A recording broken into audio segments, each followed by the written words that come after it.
Fantasmas de Navidad. Charles Dickens.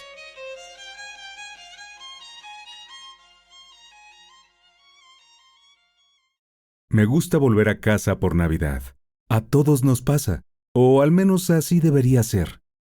Todos regresamos a casa, o deberíamos hacerlo, para disfrutar de unas breves vacaciones, aunque cuanto más largas sean mejor, desde el enorme internado en el que nos pasamos el día trabajando en nuestras tablas de aritmética. A todos nos conviene tomarnos un respiro. Esa es la verdad. En cuanto a ir de visita, ¿a qué otro sitio podríamos ir si no? Pues junto al árbol de Navidad, para proclamar nuestros buenos deseos al mundo. Y así partimos lejos, hacia el invierno, a colocar nuestros anejos junto al árbol. Nos ponemos en camino y atravesamos llanuras bajas, parajes brumosos, páramos sumergidos en la niebla. Subimos largas colinas enroscadas como cavernas oscuras entre las tupidas plantaciones que casi ocultan las estrellas centelleantes.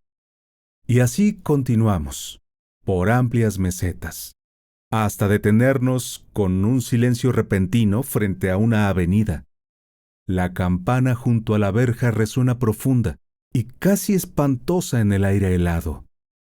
Los batientes de la verja se abren sobre sus goznes, y a medida que nos dirigimos hacia la gran casa, las luces resplandecientes se agrandan en las ventanas, y las hileras de árboles que hay delante parecen retroceder solemnemente hacia ambos lados para permitirnos el paso.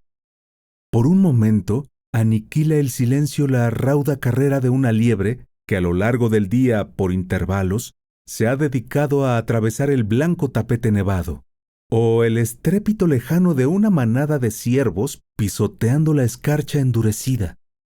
Si pudiésemos, tal vez veríamos sus ojos vigilando entre los helechos, rutilantes como gotas heladas del rocío sobre las hojas.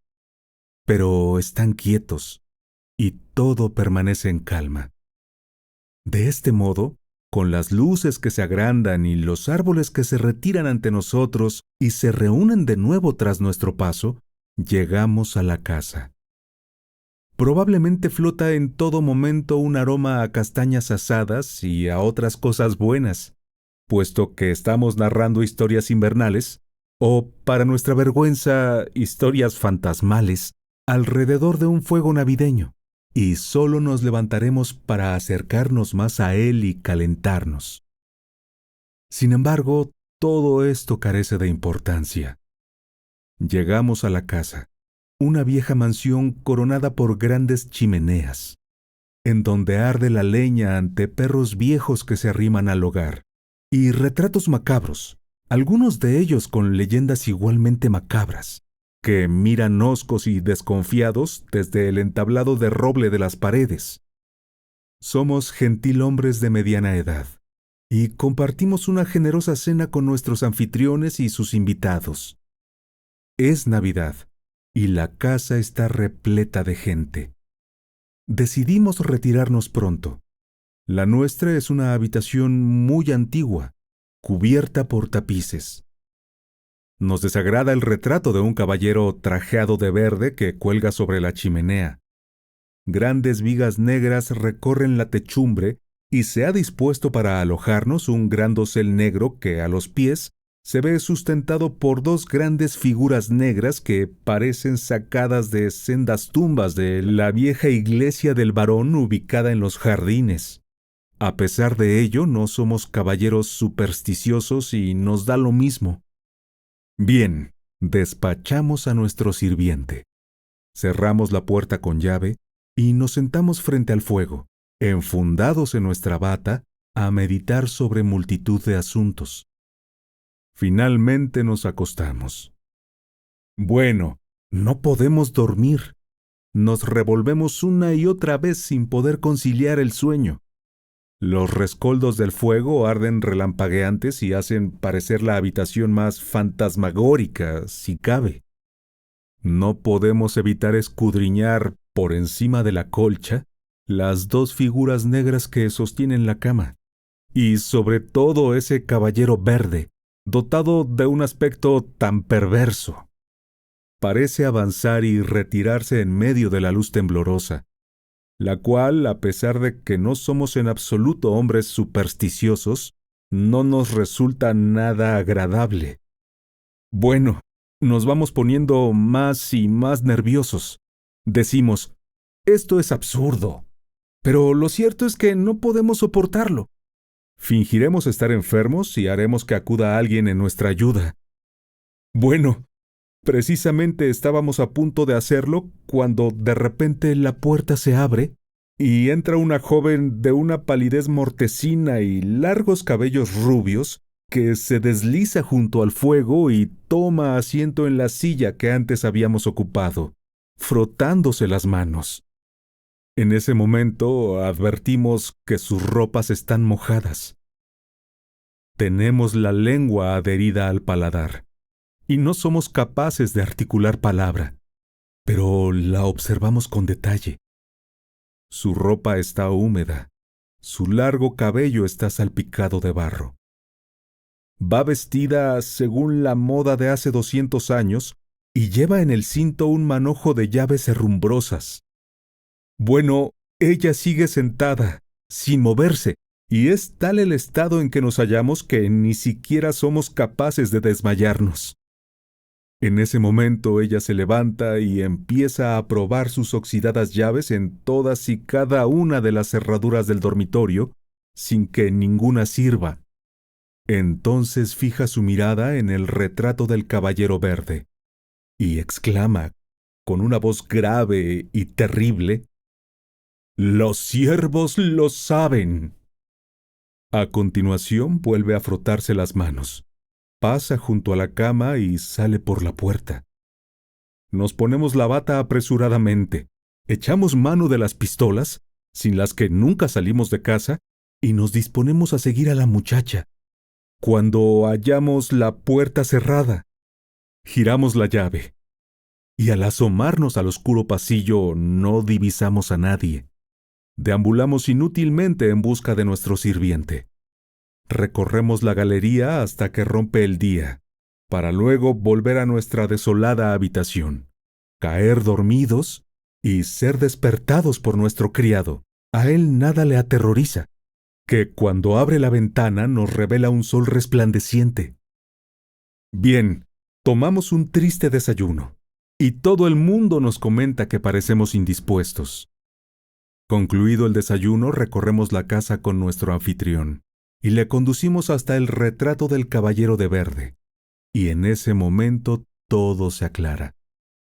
Engañó a una joven ama de llaves, conocida por su extraordinaria belleza, quien se ahogó intencionadamente en un estanque y cuyo cuerpo fue descubierto, pasado ya mucho tiempo, porque los siervos se negaban a beber de sus aguas. Desde entonces se rumorea que ella se dedica a deambular por la mansión a medianoche, aunque sobre todo aparece en la habitación del caballero de verde, a fin de no dejar dormir a su inquilino, probando todas las cerraduras con sus llaves oxidadas.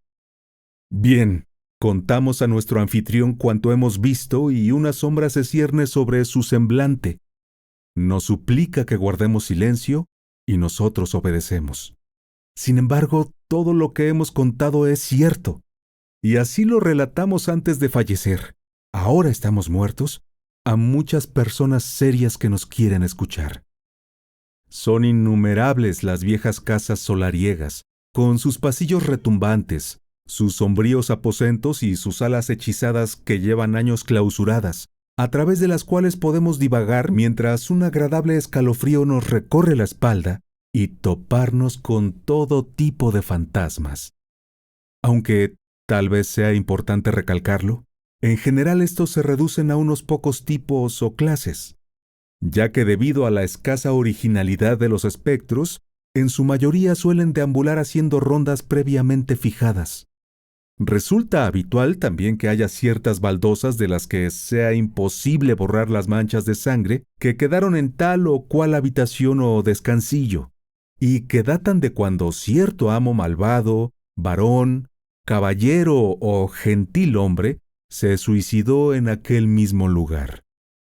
Uno puede raspar y raspar como hace el dueño actual, o pulir y pulir tal y como lo hiciera su padre, o frotar y frotar al igual que lo hizo su abuelo, o intentar hacerlas desaparecer mediante la acción de diversos ácidos como hizo el bisabuelo. Pero la sangre siempre permanecerá ahí, ni más ni menos pálida, siempre igual. También ocurre que en otras casas encontramos puertas encantadas, que jamás logramos mantener abiertas por mucho tiempo. O bien una puerta que no hay manera de cerrar. O bien casas donde suena a deshoras el crujido hechizado de una rueca, o golpes de martillo, o pisadas, o un llanto, o un lamento, o un ruido de cascos de caballo, o el arrastrar de cadenas. Tal vez haya un reloj en su torre que al llegar la medianoche dé 13 campanadas, coincidiendo con la muerte del cabeza de familia. Llegó a suceder que una tal Lady Mary fue de visita a una casa de campo en las tierras altas escocesas, y sintiéndose fatigada por el viaje, se retiró pronto a dormir. Al día siguiente, durante el desayuno, comentó inocentemente: «Me resultó extrañísimo que anoche celebraran una fiesta a una hora tan tardía en un lugar tan remoto como este, y que no me hablaran de ella». Cuando todos le preguntaron qué quería decir, Lady Mary respondió: «Pues que ha habido alguien que se ha pasado toda la noche dando vueltas y más vueltas con su carruaje bajo mi ventana». Entonces el propietario de la casa se puso lívido, al igual que su señora. Por su parte, Charles MacDoodle, de los MacDoodle de toda la vida, conminó a Lady Mary a no decir ni una palabra más sobre el asunto. Y todo el mundo guardó silencio.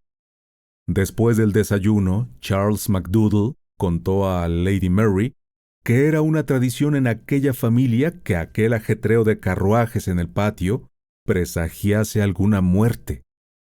Así quedó probado cuando, 2 meses más tarde, falleció la dueña de la mansión. Lady Mary, quien a la sazón formaba parte de las damas de honor de la corte, contaba a menudo esta historia a la vieja reina Charlotte, y es por esto por lo que el viejo rey se pasaba el día diciendo: «¿Eh? ¿Cómo? ¿Fantasmas? Ni mentarlos, ni mentarlos». Y no dejaba de repetirlo una y otra vez hasta que se retiraba a dormir. El amigo de una persona a quien la mayoría de nosotros conocemos, cuando era todavía un joven estudiante, tuvo un amigo bastante peculiar con el que había llegado a un pacto de lo más macabro. Acordaron que si era cierto que el espíritu de una persona es capaz de volver a este mundo tras haberse separado del cuerpo, aquel de los dos que primero muriese habría de aparecerse al otro. Transcurrido un tiempo, a nuestro amigo se le había olvidado ya aquel trato. Ambos jóvenes habían progresado en la vida y habían tomado caminos divergentes, muy alejados entre sí. Sin embargo, una noche, transcurridos muchos años, encontróse nuestro amigo en el norte de Inglaterra, y alojándose por la noche en una posada junto a los páramos de Yorkshire, sucedió que miró fuera de su cama, y allí, a la luz de la luna, apoyado junto a un buró próximo a la ventana, vio a su viejo colega de estudios observándole fijamente. Se dirigió solemnemente a la aparición, y éste le respondió en una especie de susurro, aunque bastante audible: «No te acerques a mí. Estoy muerto.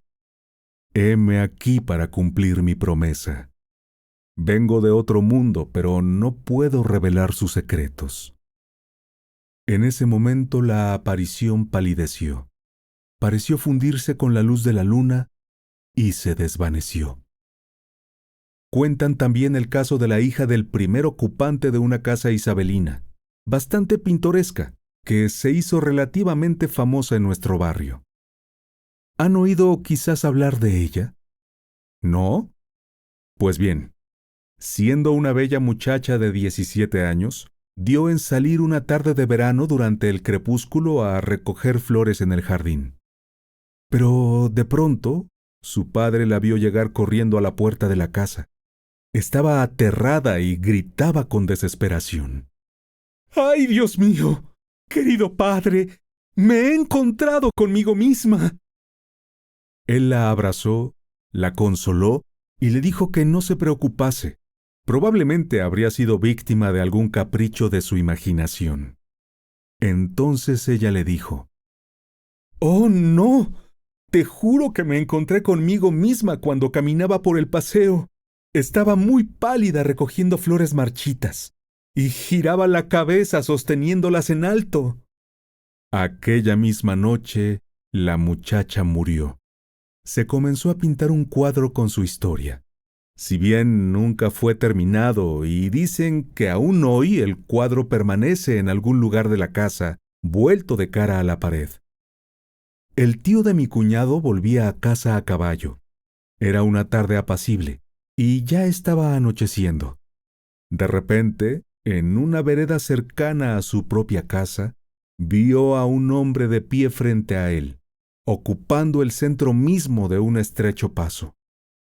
¿Por qué estará ese hombre de la capa ahí en medio?, pensó. ¿Acaso pretende que le pase por encima? Pero la figura no se apartaba. El tío de mi cuñado tuvo una extraña sensación al verle allí en el sendero, tan inmóvil. Sin embargo, aflojó el trote y siguió cabalgando en dirección a él. Cuando se halló tan cerca del caminante que casi podía tocarlo con su estribo, el caballo se asustó y entonces la figura se deslizó a lo alto de un terraplén, de una forma rara, poco natural. De hecho, se escurrió hacia atrás sin aparentemente usar los pies, y desapareció. El tío de mi cuñado dio un respingo. ¡Santo Dios! ¡Pero si es mi primo Harry, el de Bombay! Espoleó al caballo, que de pronto sudaba una barbaridad, y preguntándose por tan extraño comportamiento, salió disparado hacia la entrada de su casa. Cuando llegó allí, vio a la misma figura pasando junto al alargado mirador que hay frente a la sala de estar de la planta baja. Arrojó las bridas a su criado y se precipitó detrás de la figura. Su hermana estaba allí sentada, sola. «Alice, ¿dónde está mi primo Harry?» «¿Tu primo Harry, John?» «Sí, el de Bombay. Me lo acabo de encontrar en el camino y lo he visto entrar aquí ahora mismo». Nadie había visto nada. Pero fue en aquella hora exacta, como más tarde supo, cuando su primo fallecía en la India. Hubo una cierta dama muy sensata que falleció a los 99 años y que mantuvo sus facultades hasta el final. Pues bien, esta mujer vio con sus propios ojos al famoso niño huérfano.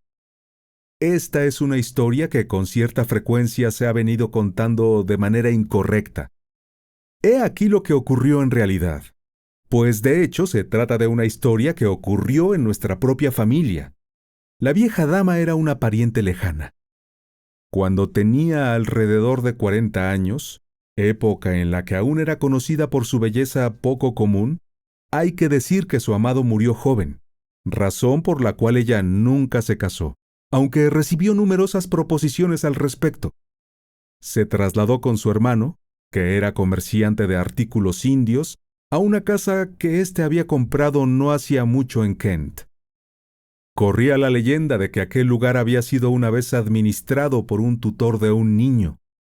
Aquel tutor era el segundo heredero de la propiedad, y mató al niño tratándole de manera severa y cruel. La dama no sabía nada de esto.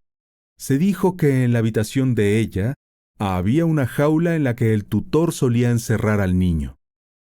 Nunca hubo tal cosa, de hecho. Allí tan solo había un ropero.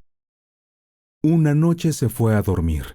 A la mañana siguiente, cuando entró la doncella, Ella le preguntó con toda tranquilidad: ¿quién era ese niño tan guapo y de aspecto tan melancólico que ha estado asomándose por el ropero toda la noche? La muchacha emitió un fuerte chillido y se esfumó al momento. La dama quedó sorprendida. Sin embargo, como era una mujer con una notable fortaleza mental, se vistió ella misma, bajó al piso inferior y se reunió con su hermano. «Bien, Walter», dijo, «he de confesarte que no he podido pegar ojo.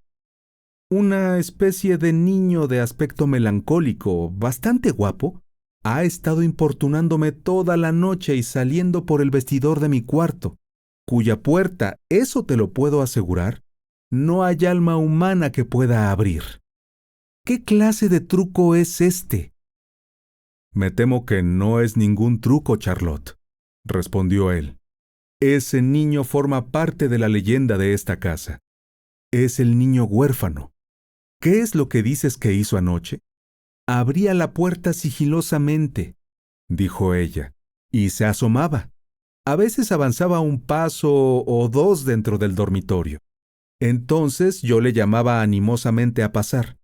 Él se encogía con un estremecimiento y se deslizaba dentro del vestidor de nuevo, tras lo cual cerraba la puerta. Ese gabinete no comunica con ningún otro lugar de la casa, Charlotte. Está clausurado», dijo su hermano. Esto era verdad. Hicieron falta 2 carpinteros trabajando toda una mañana para conseguir abrir el vestidor y poder así examinarlo. En aquel momento, mi pariente estaba bastante contenta de haber trabado relación con el célebre niño huérfano.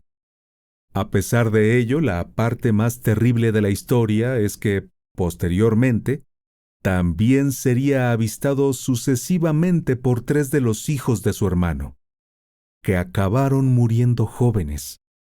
De vez en cuando alguno de los niños caía enfermo, y curiosamente siempre era 12 horas después de volver a casa acalorado, diciendo: «Vaya por Dios que había estado jugando bajo cierto roble en cierta pradera con un extraño niño, un niño guapo y de aspecto melancólico que era muy callado, y hacía señas para que le siguiera».